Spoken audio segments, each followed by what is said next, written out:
We're learning new details from a recently unsealed warrant about last year's shooting inside Caudle Labs at UNC Chapel Hill. It left a faculty member, Dr. Zijie Yan, dead. It happened on August 28th, right at the beginning of the fall semester. Police arrested graduate student Tailei Qi less than 2 hours after that shooting.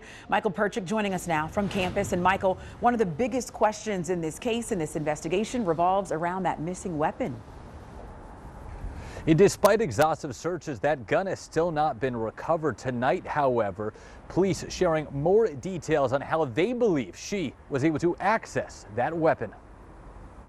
These newly released documents state a note in Qi's apartment lists a username for the website CarolinaFirearmsForum.com. Authorities contacted a user on the site who said he sold Qi a Glock 43X, further providing text messages to coordinate the transaction.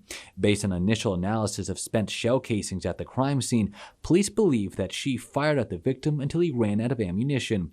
A day following the shooting, a firearms range reached out to law enforcement, saying they recognized Qi as someone who recently visited. In his paperwork, Qi apparently listed Dr. Zijie Yan, the victim in the August 20th shooting, as his emergency contact. That range, which was not identified, also provided a receipt that Qi purchased ammunition. He is denied owning or possessing a pistol, but admitted to shooting one at a firing range 2 weeks prior, stating he rented the weapon at the range and fired with an instructor.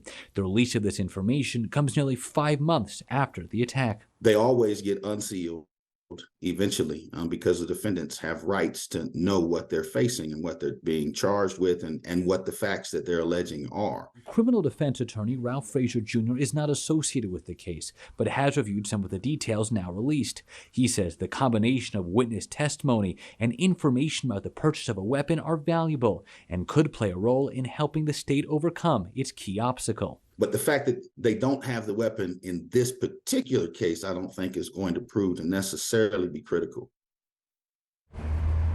In November, Qi was ruled incapable to proceeding to trial after a judge noted 2 mental evaluations found that he was likely suffering from untreated schizophrenia.